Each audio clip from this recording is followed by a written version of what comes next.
Hello दोस्तों, स्वागत है आपका मेरे चैनल कोड विद स्वैग में, जहाँ पे हम चीज़ें सीखेंगे थोड़े स्टाइल के साथ, थोड़े स्वैग के साथ। तो हमने बहुत ज़्यादा ही बेसिक बेसिक चीज़ें पढ़ ली हैं कि किसी को सी आउट कैसे करवाना है, वेरिएबल्स क्या होते हैं, डाटा टाइप क्या होते हैं, वेरिएबल नेमिंग रूल्स क्या होते हैं। अगर आपको उन्हें पढ़ना तो आप मेरे चैनल पे जाकर सारी वीडियोस को देख सकते हैं। अब आज हमने पढ़ना है इनपुट कैसे लेते हैं, क्योंकि थोड़ी तो हमें मस्ती आनी चाहिए हमें कोड करते हुए। तो थोड़े चीज़ों को इंटरेस्टिंग बनाने के लिए हम आज सीखेंगे कि हम कोई इनपुट यूजर से कैसे ले सकते हैं। तो जब भी हमने इनपुट लेना होता है तो हम यूज करते हैं से इन कीवर्ड जो है हम यूज करते हैं। जैसे हम सी आउट करते थे, कुछ भी हमने जो है प्रिंट करवाना होता था तो हम सी आउट करते थे, कोई आउटपुट देनी होती थी। लेकिन हम यहाँ पे इनपुट के लिए यूज करेंगे सी इन। तो सीन का जो सिंटेक्स होता है वो होता है सीन वेरिएबल का नेम। वेरिएबल्स हमने पढ़े थे जैसे इंट, एज, ठीक है, फ्लोट, पाई। ऐसे जो पाई है, एज है, वो क्या है, वो है वेरिएबल्स, ठीक है। तो उस वेरिएबल का हम यहाँ पे जो है नाम लिखेंगे और सीन करवा देंगे कि हमें क्या चाहिए। हमें कोई एज चाहिए, हमें प्राइस दो, हमें कुछ भी दो, ठीक है, वो हम यहाँ पे लिखेंगे। तो ये हो गया सीन का जो है सिंटेक्स। अब हम पढ़ेंगे एक एग्जाम्पल। हैशटैग इंक्लूड आयोस्ट्रीम, ये दो लाइंस तो भाई सबको ही आ जानी चाहिए। फिर आ गया, हमें पता है कि मेन फंक्शन के अंदर ही हमारे पास जो है कोड जो है रन होगा, रिटर्न 0 में पता। तो हो गई 3 लाइनें बचे हुए हमारे कोड में। सबसे पहले हम सी आउट करवाएंगे कि एंटर योर एज, कि अपनी जो है एज आप एंटर करो। तो सी इन मतलब एज, कि यहाँ पे हम इनपुट क्या लेने वाले हैं कि हमें यहाँ पे एज चाहिए। तो अब हमने पहले ही यहाँ पे डिक्लेयर कर दिया था कि एज जो वेरिएबल है, तो उस वेरिएबल का नाम ही हमने यहाँ पर लिखा है।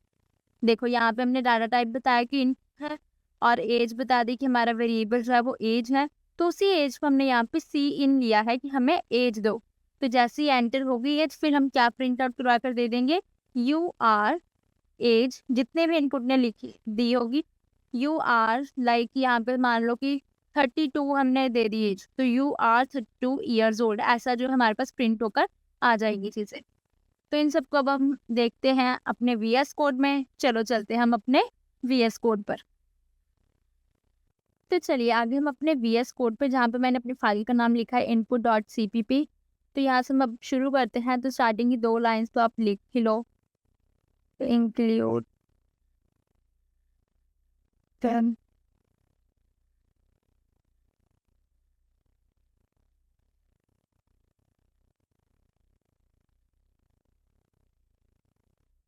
चलिए, तो इसके अंदर सबसे पहले हम अपना डिफाइन करवा देंगे कि हमारे वेरिएबल क्या है, इंट एज, कि हमारे पास जो डाटा टाइप है वो है इंट और वेरिएबल क्या है, एज। सबसे पहले हम सी आउट करवाएंगे कि हमें क्या करवाना है। हम बोलेंगे कि एंटर योर एज, हमें ये सबसे पहले जो है आउटपुट चाहिए। तो अभी मैं इतना अगर करवा के दिखाऊं आपको, इतनी चीज़ जो है मैं आपको रन करके दिखाऊं, तो मेरे पास देखो क्या आएगा। यहाँ पे आ गया एंटर योर एज, ठीक है। यहाँ पे हम 2 ये भी डाल देते हैं, ठीक है, एंटर योर एज।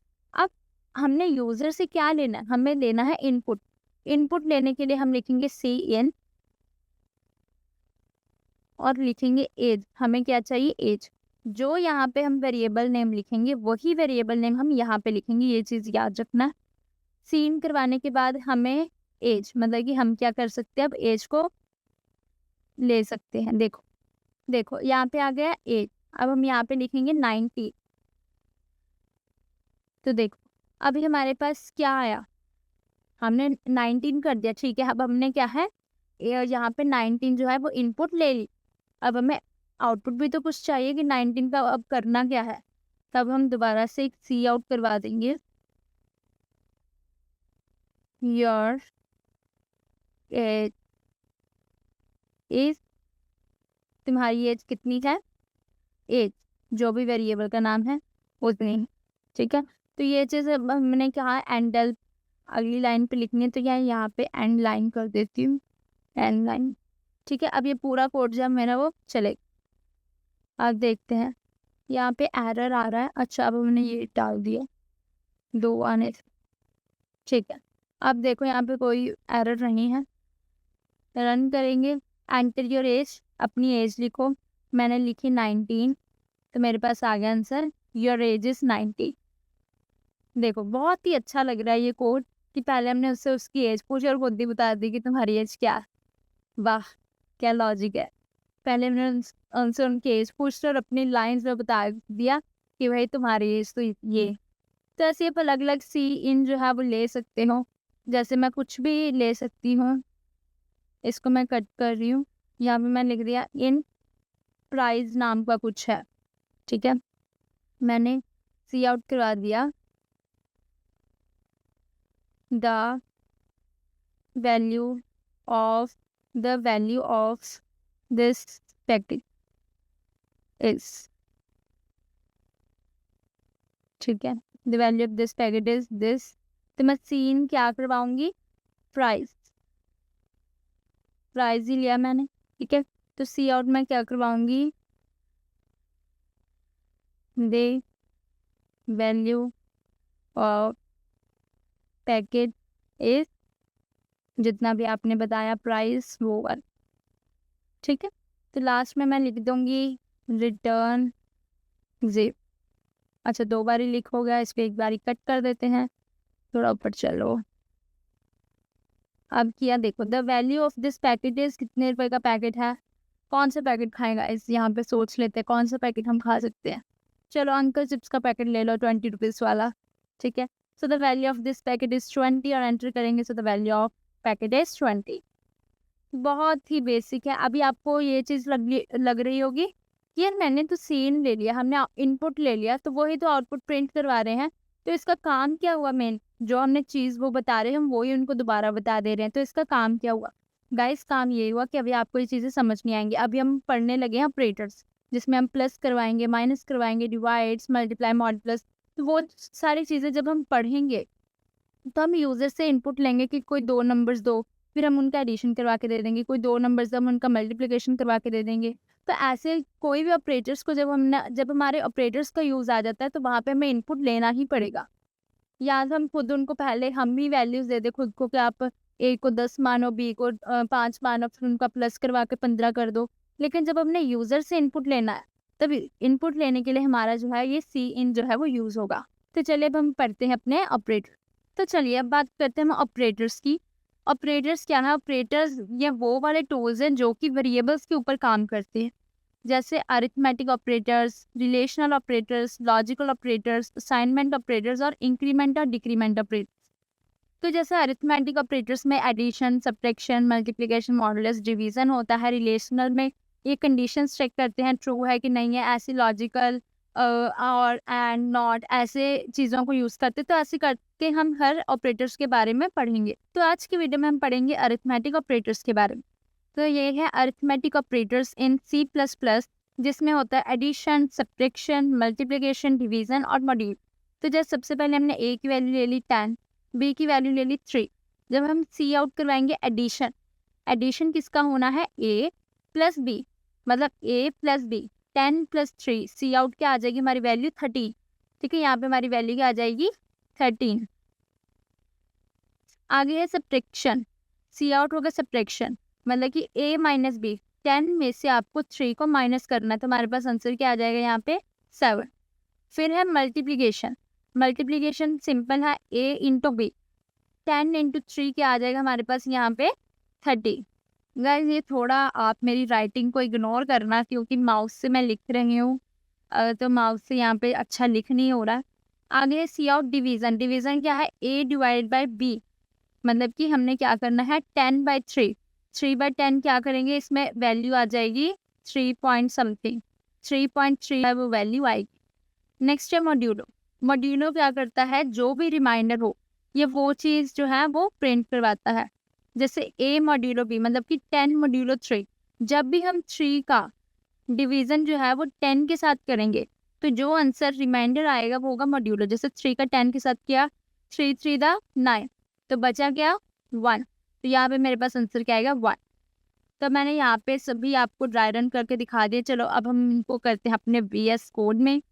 चलिए ये आ गया हमारा VS कोड, जहाँ पे मैंने अपनी फाइल का नाम लिखा है arithmetic.cpp।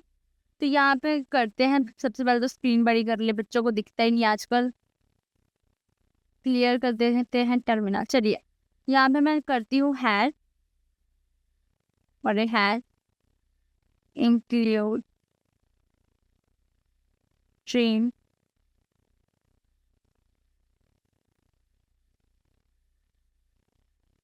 ये 2 लाइन तो गाइस सभी को ही आ गई होगी, आई होप आ ही गई होगी, होप क्या।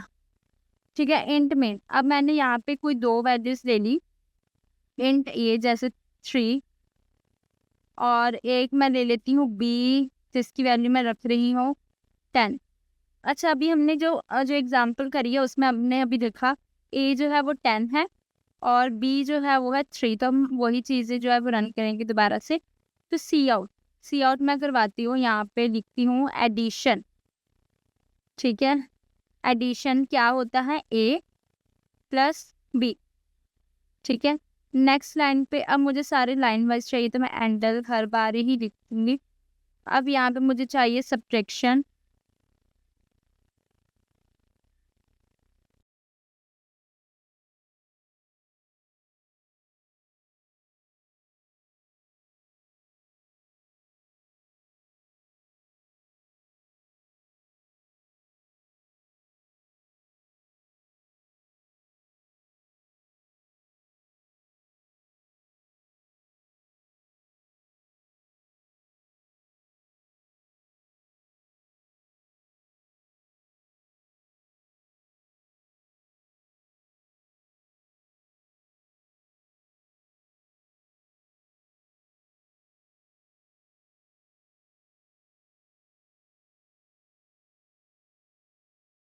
अब एक चीज यहाँ पे रह गई, तुम्हें भी नहीं याद होगा मुझे पता है, रिटर्न जी। चलो अब हम इससे करते हैं रन। देखो यहाँ पे थोड़ा गंदा आ रहा है, रुक मैं आपको बताती हूँ। इसको ना यहाँ पर थोड़ी सी ऐसे स्पेस दे देंगे ताकि जो भी मेरा आंसर है थोड़ा सा दूर जाकर प्रिंट हो।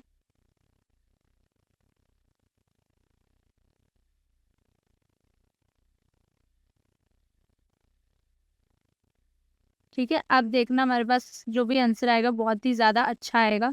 देख, एडिशन 10 + 3 13, सब्ट्रैक्शन 10 - 3 7, मल्टीप्लिकेशन 10 × 3 30, और अरे डिवीजन की यहाँ पे स्पेलिंग गलत हो गई, चलो आप देख लेना। अब 10/3 3, और मॉडुलस जो है 1। डिवीजन हमारी यहाँ पे गलत हो गई है, 3 आंसर क्यों आया, क्योंकि हमने यहाँ पे दिया हुआ था इंटीजर, और यहाँ पे मेरे पास डिवीजन का जो आंसर आना था, इसको मैं पहले आई कर दूं, देखने में मुझे नहीं अच्छा लग रहा, मैं इसको दोबारा से एक बार रन करती हूँ। अब आप देखना कि मेरा यहाँ पे 3 क्यों आया, जबकि यहाँ पे आंसर 3.3 आना चाहिए था, क्योंकि हमने जो हमारा डाटा टाइप बताया है वो है इंटीजर टाइप का। तो इंटीजर में तुम्हें पता है डेसिमल वैल्यूज नहीं होती। तो हमने देखा कि हमारे ये सारे ऑपरेटर्स आया वो सारे ही बहुत अच्छे से काम कर रहे हैं। ठीक है, जैसे हमने ड्राई रन करते हुए देखा था तब वैसा ही सेम चीजें, सेम आंसर हमारे पास प्रिंट होकर आ गई। तो अब हम एक चीज सोचते हैं कि आज ही की वीडियो में हमने एक न्यू चीज सीखी है, स्वैग के साथ कोई हमने न्यू चीज सीखी थी इनपुट लेने की। तो चलो कोई ऐसा कोड लिखते हैं जिससे हम इनपुट ले सकते कि हम ये जो 10 और 3 है वैल्यूज, ये हम यूजर से इनपुट करवाएं क्या। तो हम यहीं पे ही हम चेंजेस कर लेते हैं। सबसे पहले हमें वेरिएबल डिक्लेयर करना है। वेरिएबल में क्या करवाऊंगी, इंट ए और बी। ए और बी मैंने मेरी वैल्यूज का नाम है क्योंकि हमने यहाँ पे ए और बी ही यूज किए हैं। नेक्स्ट आ जाएगा, मैं सी आउट करवाऊंगी कि एंटर द वैल्यू ऑफ ए, कि आप ए की वैल्यू एंटर करो। मैंने इतनी चीज उनको बोल दी। अब वो क्या करेंगे, वो सी इन करवाएंगे ए, वो ए की वैल्यू देने। ठीक है, हमने वैल्यू ले ली। अब मैं सी आउट करवाऊंगी एंटर, और enter the value of B, कि आप जो है वो बी की वैल्यू एंटर करो। ठीक है, तो सी इन, तो मेरे पास क्या आ जाएगा, बी की वैल्यू जो है इनपुट यहाँ पे उन्होंने कर दी। अब सी इन भी हो गया, तो मैं बोलूँगी, अब मुझे कुछ नहीं बोलना, जो बोलना है वो लिखा हुआ है यहाँ पे कि सी आउट हो जाएगा। एडिशन, ये उसने ए की वैल्यू दे दी, उसने बी की वैल्यू दे दी। अब मैं एडिशन करवाकर मैं ये बोल दूंगी, सब्ट्रैक्शन करवा के मेरे पास ये आंसर आ जाएगा। चलो कोड को रन करके देखते हैं। रुको एक बार इसको क्लियर टर्मिनल दोबारा से देखते हैं। एंटर द वैल्यू ऑफ ए की वैल्यू मैं क्या रखूँ इस बार, वही 10। एंटर किया। Enter the value of B 3। Enter किया तो मेरे पास ये सारा आंसर आ गया। ठीक है, तो ये बहुत ही इंटरेस्टिंग चीज़ें हैं, ये आप खुद भी कर सकते हो। जरूरी नहीं कि जो वैल्यूज़ मैंने लिया आप वही लो, ठीक है, अपनी मर्जी से लो। और ये देखो आपको ये सारे कंसेप्ट क्लियर हो गए होंगे कि डिवीजन 3 क्यों आया, क्योंकि हमने यहाँ पे इंटीजर लिया हुआ था। तो मॉडुलस क्या होता है, रिमाइंडर होता है। ये कई बार बच्चों को नहीं पता लगता है। तो रिमाइंडर होता है 1, ठीक है, कि जो हमारे पास रिमाइंडर बच गया वो होता है हमारा मॉडुलस। और मल्टीप्लिकेशन एडिशन सब्ट्रैक्शन तो आपको बच्चों का खेल है, वो तो सभी को ही आता है। तो अब मैं एक और क्वेश्चन करवा रही हूँ यहाँ पे न्यू फाइल बना के केयर का, केयर.cpp, कि किसी भी दो वैल्यूज किसी भी वैल्यू का केयर पता करो। ठीक है, तो वही पहले तो हम वही अपनी बच्चों वाली लाइंस लिख लेते हैं। Using name space std int main। तो इंट मेन के अंदर मेरे पास मैंने लिख दिया इंट ए, मैंने एक वेरिएबल ए को है वो करवा दिया। अब मैं करवाऊंगी सी। अरे यहाँ पे स्क्वायर ब्रैकेट्स पड़ गई, गलती तो भाई इंसानों से ही होती है, हो गई। ठीक है, सुधार भी लिया, कोई बात नहीं, इतना मतलब करो।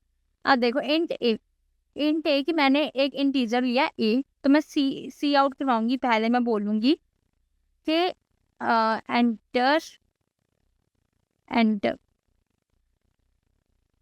Enter the value of A, क्या आप एंटर कर दो ए की वैल्यू। तो सी इन क्या ले रही हूँ मैं यूजर से इनपुट ए, सी इन आ गया ए। अब मैंने उसको क्या आउटपुट देना, मुझे तो उस चीज का स्क्वायर करके देना। स्क्वायर क्या होता है, किसी भी चीज को दो बार मल्टीप्लाई कर दो। जैसे 2 का स्क्वायर क्या हो गया 4, 2 इंटू 2। 3 का स्क्वायर क्या हो गया 9, 3 इंटू 3। तो बच्चों वाली चीज है, तब भी मैं बता रही हूँ कि आप बच्चे ही हो। वैसे तो मैं भी बच्ची ही हूँ, लेकिन चलो कोई बात नहीं, छोड़ो, इसको पढ़ने की तरफ ध्यान दो। एंटर द वैल्यू ऑफ ए, सी करवा दिया ए। अब सी आउट क्या आएगा, सी आउट आएगा ए स्टार ए। यह भी हमने ऑपरेटर पढ़ा है मल्टीप्लिकेशन का।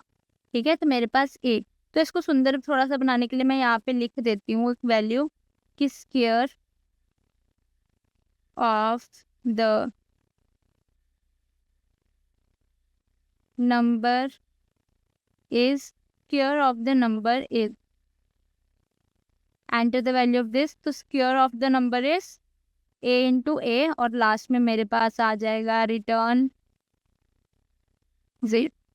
रन किया code, enter the value of A, तो मैंने यहाँ पे लिख दिया 4। यहाँ पे मैंने लिख दिया 4, एंटर किया तो आ गया square of the number is 16। इसको थोड़ा दूर करके प्रिंट करवाते हैं, दोबारा से रन करेंगे तो आंसर क्या आ जाएगा, एंटर द वैल्यू 4 और आ गया square of the number is 16।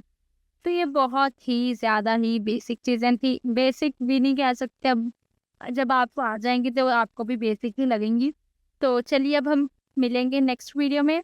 तो चलिए ऐसे अब अपने अलग अलग जो है चीज़ों को आप प्रैक्टिस करते रहिए, और मैं मिलूंगी अब अपने नेक्स्ट वीडियो में रिलेशनल ऑपरेटर्स में स्वैग के साथ। तो आप भी अपनी पूरी तैयारी करके आना, जितना आपको चीज़ें पढ़ा दी गई हैं उनको भी दोबारा से आप प्रैक्टिस करो। Thank you so much guys, bye bye.